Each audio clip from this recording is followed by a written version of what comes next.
Etiefo me mamoni akwaba eba Melodies Podcast YouTube channel so na yede asem bi abeto menim asem no ne bako a wode ma me no wasan so send me link ama me di asem ne chiye na wo hwe comment ankrofo pass wo asem ne so a wo behu ne say yes ankrofo kasa na answer ne beto asen subscribe na click the notification bell no eno and the down screen so sisia wo ya na sa latest news bi aba wonsa ebeka Mr. me voice no mfa nche me na asem na me pese yakoso no tie for muntie nanka eye me se eye Ghana but se ne wa behu eye police pinyin atare a wo hye lutumi hu se Ghana police enya atare sei na wo mo hye nti obviously behu se asem wo enye Ghana na esi wo but I think it happened in an African country etie for e wo se ye kasa efa ho na asem ni yesi abrantie bi just ya chi no se watai to ye beka se bodamni obabi a wo bi omunim se aha na oda na yesi abrantie no otai ko ho ekoto no na okọ anate se wakochi bodamni ne ba no na wone na ada okọ ana wakochi bodamni ba no na wone na ada ena trese yakoto ne so ne yakoto ne so no ye tra abrantie ne se either say wobeko jail for 10 years ana say woni bodamni ba na betena se ne yere etiefo nti eno ho picture ena wo hu e wo screen ne so no eno ne asem a ye de betu manim na me try say me de me di asem nechi me di echi no me ko hu say a lot of people have also reported on this.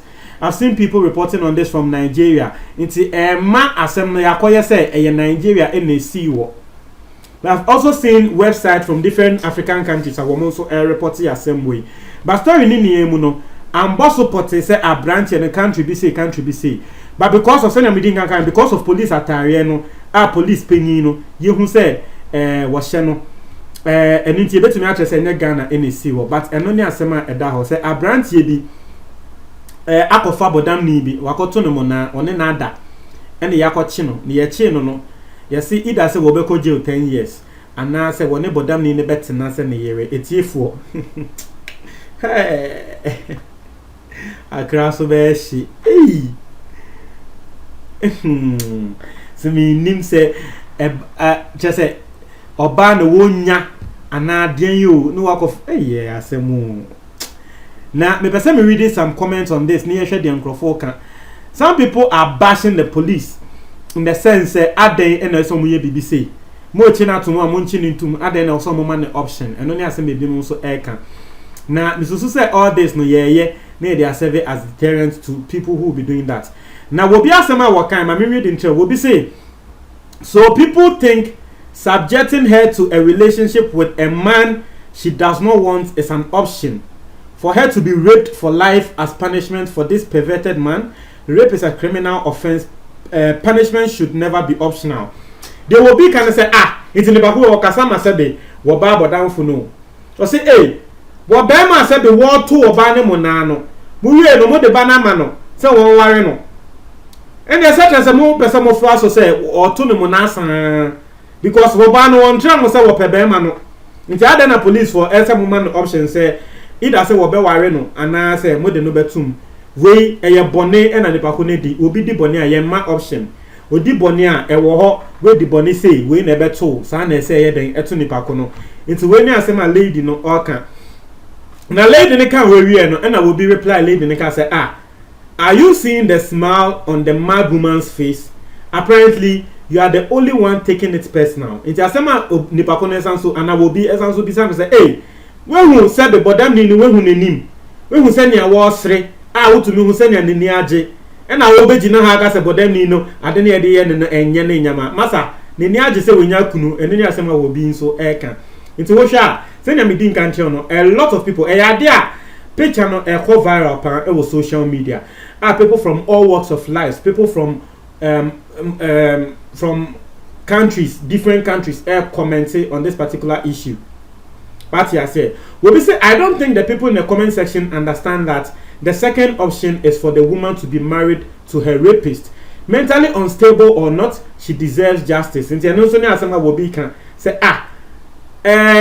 just say will be apotu obi mu na adena by force moderation no say won ware no yen fa ne say nanka wo ba no ena no so wo mo point wo ho because yen fa ne say nanka wo ba no say be won boardam na obi abeto ne mu na ne ya chi nipa ko no nti won boardam no nanka mo be ka say won ware wo ba no by force ana nanka wo ba no won pene because obi a wato me mu na de mesi den aware no em say de make an what ase o nti asem obi nso kan say police for no say be wo mu ye di nkosi asem obi rape obi mo chi nipa ko na ejila mo ma ni jail na mo de mo se won ware no enu nso mpeni se mo kote wan enu nso ne asem a obi eka obi say the judgment is quite fine judging from the smile on the lady's face enu nso ne asem a obi ka say judgment ni de ade a eye papa nkofo bebre se na me din kan kire no kire wo mo adwen e wo asem wo ho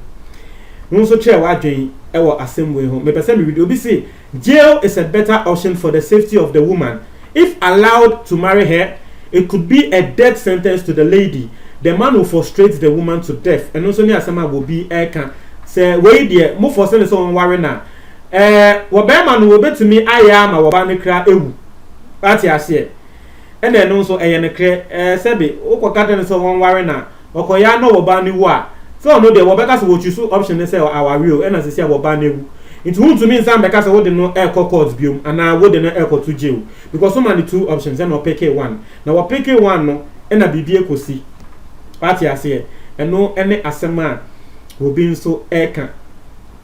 Obi say, how can a sane man frustrate a mad woman? It's asema will be kind and I will be so a bisa.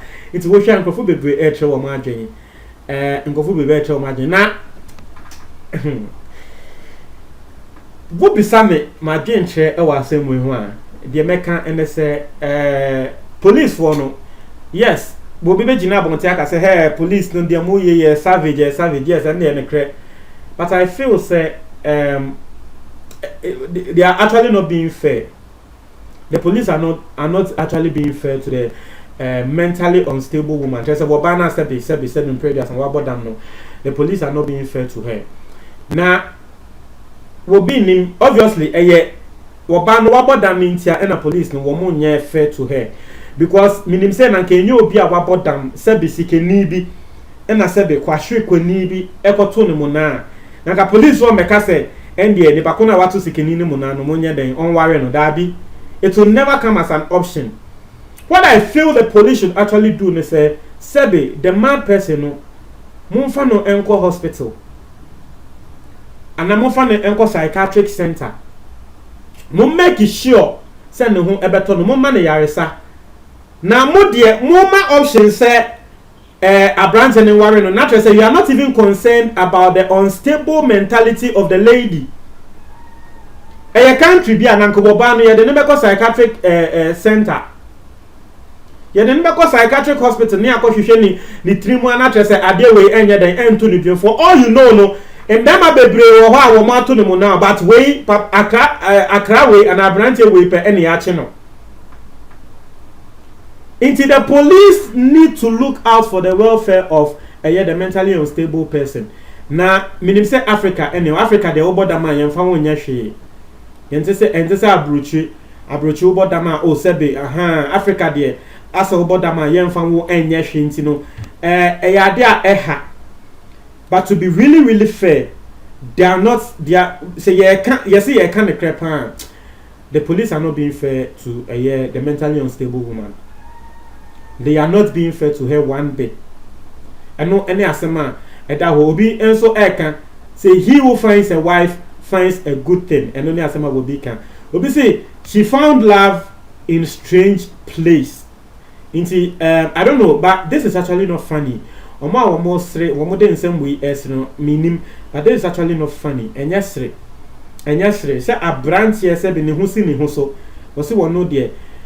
Mostly, Ningo for yes, say I wound him say be a red trouse and a dang a be a nasike drew, a be a nasike drew. We can't actually tell, but that is a story coming through. Mbese motre mo adwen ewo comment box ni mo tie for mo ntwa mo comment box ni mo. Am I medase?